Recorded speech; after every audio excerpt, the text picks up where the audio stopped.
क्या?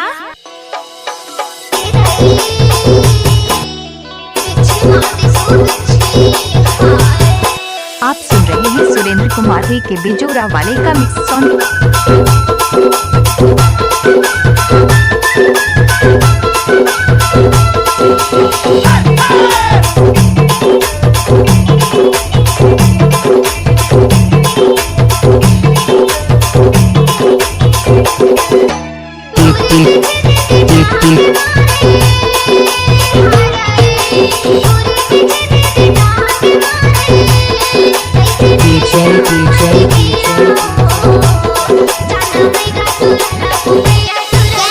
डीजे सुरेंद्र कुमार के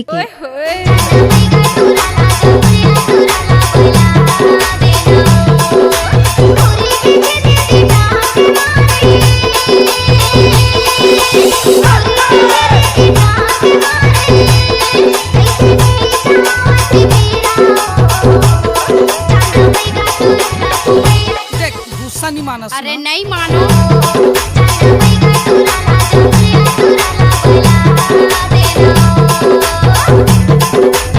इलाका किसी का हो धमाका सुरेंद्र कुमार का होगा।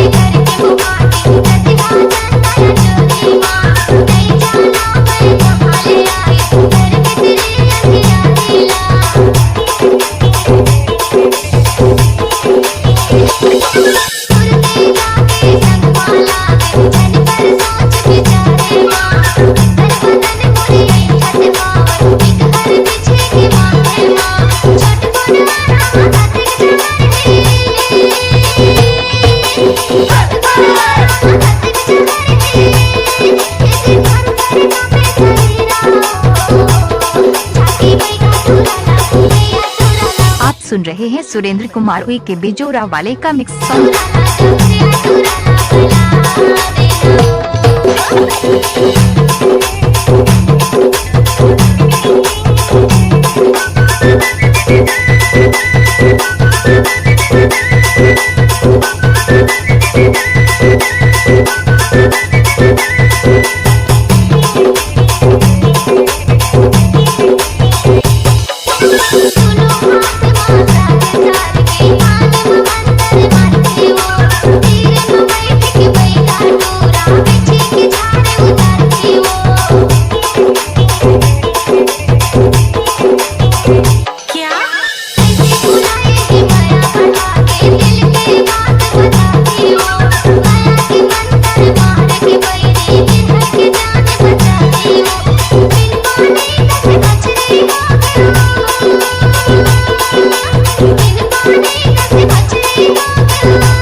डीजे सुरेंद्र कुमार के क्या?